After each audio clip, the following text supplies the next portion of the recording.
Live from our 7 Tasmania studios, your nightly news with Kim Miller begins now. Good evening, everyone. 13 outstanding Tasmanians have been recognised in this year's King's Birthday Honours list. Among them, a decorated sailor, a scientist, a volunteering stalwart and a late AFL legend, all acknowledged for their contributions to the community. Royal recognition for a career dedicated to science. Leading climate and marine scientist Professor Greta Pexel appointed as an AM. It really shines a light on all of the amazing research that happens here in Tasmania. So Tassie punches way above its weight in terms of research. Stephen Large, another honours recipient. The long-serving Port Arthur Historical Site Management Authority CEO recognised for his 21 years at the helm, dedicated to historical preservation. You know, it was a wonderful experience for me at Port Arthur, and with a great team of people that all could have got a similar award. At 95 years of age, Wynyard's Faye Reeve receives the King's Honour. From a Girls' Guide leader in the 1960s to decades of service with St John's Ambulance, the volunteering stalwart appointed for her community devotion. It's been something very worthwhile, something I've enjoyed doing, and certainly enjoyed being involved with some of the people that, well, most of the people actually. Former Geelong and North Hobart great, the late John Devine, also joining the prestigious ranks. The footy legend awarded an OAM for his service to AFL and the Tasmanian community. From the pitch to the open waters, Ken Goulet broke the Australian record sailing around the world in 180 days. A previous Tasmanian Australian of the Year has the keys to Launceston and now an OAM. Very gratifying, a tremendous accolade, and I'm very honoured. But for Ken, today's accolade is more about others than his own sailing achievements. Teaching children to sail, when you see their eyes light up because they finally get it and they understand what to do, that's got to be the most rewarding. And raising the money. Caroline Sharpen hitting the right note. The Tasmanian Symphony Orchestra CEO honoured for playing a leading role in performing arts. The joy that we are able to convey to the Tasmanian community is a real highlight of the job. It's about being at grassroots. A familiar face of the Tasmanian business sector also receiving public praise. Michael Bailey for his voice and advocacy. When I started work back in the early 1990s, Tasmania was the joke of Australia. I mean, really well known for growing potatoes and doing that pretty well, but that was about it. Now we're a place the world wants to come to. We're a place that the world wants our products. Victoria Risto, 7 Tasmania News. Key Liberal election promises will hit Parliament this week as MPs sit for a final fortnight before the winter break. They haven't come with universal support though. The government also spruiking a successful justice program. Claiming success, the state government's celebrating 5 years since launching electronic monitoring. It's a strategy that we use to ensure that Tasmania remains safe, to support police surveillance and a rapid response at times of risk. About 200 people are using the monitoring system, either on parole, home detention, family violence perpetrators or victim survivors. We want our community to be safe, and this is part of our 2030 Strong plan. To keep people safer, we need to know where some people are. As Parliament returns for a fortnight, the government's set to deliver on some big election commitments, tabling legislation so renters can have pets. It reverses the onus and puts it on to a landlord to refuse. But landlords can refuse if things are unreasonable. So we're very much about finding that middle ground. A lot of pet owners are responsible people, but sadly it's quite a number aren't. And I've seen firsthand, floorboards and doors scratched. Amendments to the UTAS Act promised during the election campaign will also be introduced to Parliament this fortnight. They'll prevent the university from selling the Sandy Bay campus without the approval of Parliament. UTAS now has plans for a $500 million STEM facility on the site. Pro Vice-Chancellor Nicholas Farrelly said the legislation, which we have not seen, gets us no closer to funding this critical development and places unnecessary constraints on the university. I think this legislation was a knee-jerk reaction during an election campaign where they were worried about seats in Clark. Debate over electoral donations also on the notice list, with the Greens moving to ban corporations from donating, force real-time disclosure and bring in caps. This is about creating more transparency and accountability in our electoral system. Josh Duggan, 7 Tasmania News. Police have made a catch snaring 6 people for suspected illegal fishing on the state's west coast as part of a long weekend crackdown. Marine Police conducted a combination of covert and high visibility patrols in Macquarie Harbour, detecting these 6 accused offenders. Tasmania Police is using the operation as a reminder. Officers are on patrol even in remote locations like the harbour.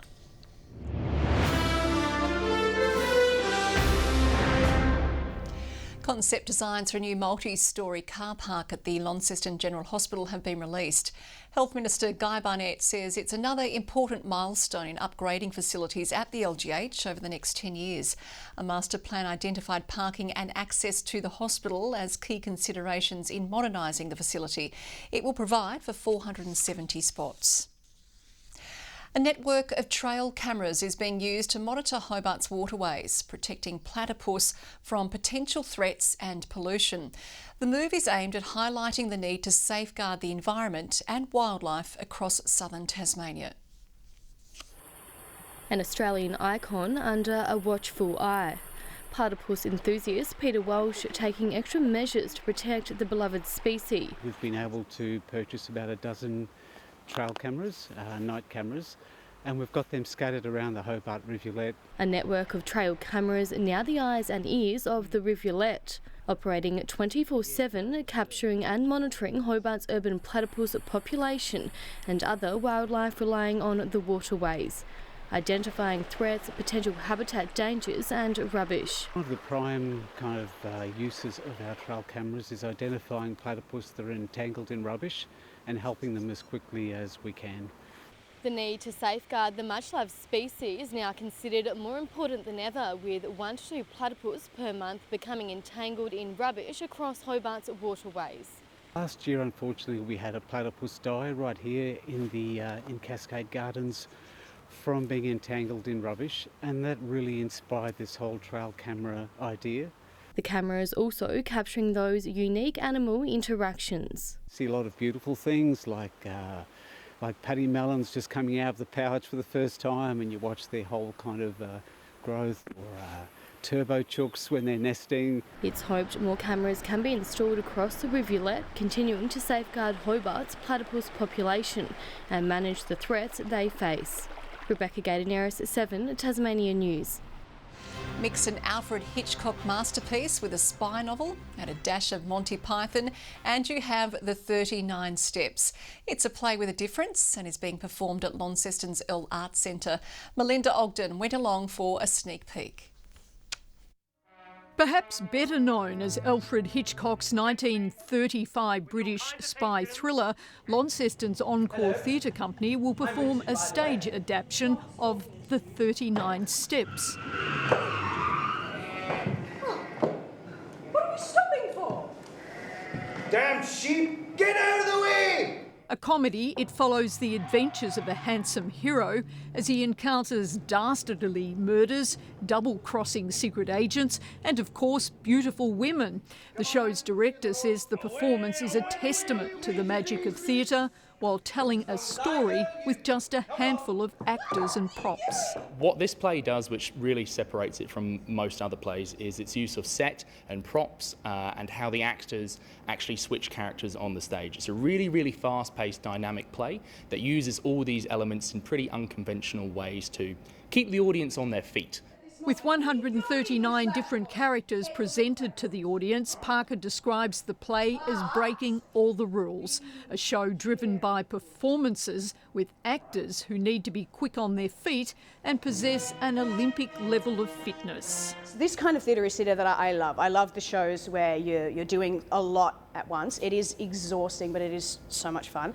I came into this expecting that it would be like that, but it's always more than you expect. The 39 Steps opens at the Earl Arts Centre on Friday evening. Now, do you believe me?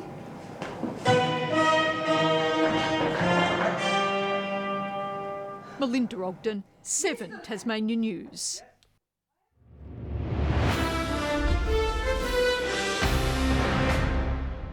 It's a nail-biter in the Lacca Seljuk Cup final right now in overtime at Lightwood Park. The first half was scoreless between Kimbra and Glenorchy, but there was no time to waste in the second half. Alex Brown getting Kimbra on the board within seconds. Then, with the Lions goalie on the ground, there was still no clear shot for the Knights. Stefan Caldwell eventually getting the job done to even the ledger. Kobe Kemp retaliating a short time later with what looked to be the match winner before the equaliser came in the final minute of regular time.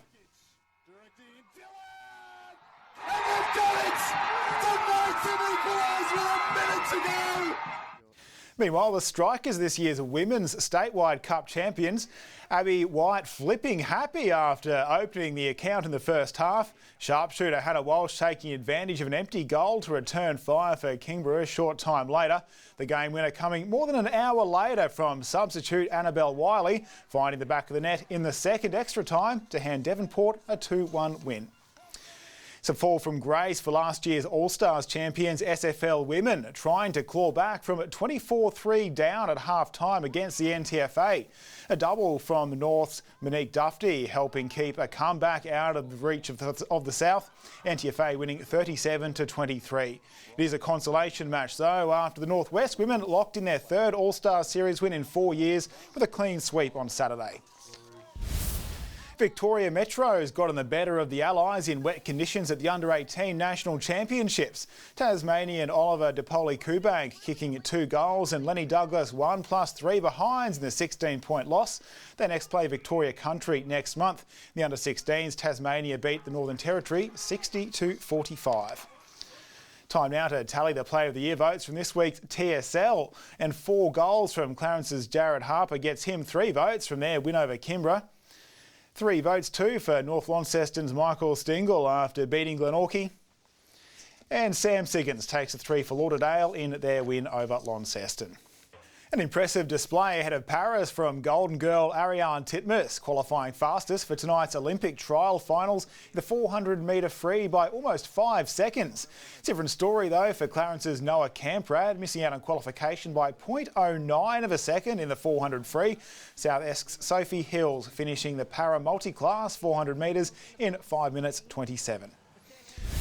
Hobart diver Emily Maney's Olympic hopes are uncertain despite a podium finish at the National Championships. Winding up third in the 10-metre platform final in Adelaide over the weekend. The diving team will be named later this week. Good evening. Hope you've enjoyed your holiday Monday. Pretty cold though. Hobart and Burnie 13, Launceston and Devonport 12 degrees after chilly starts everywhere. -6 the lowest at Lyawini, while the top today was 15 on King Island.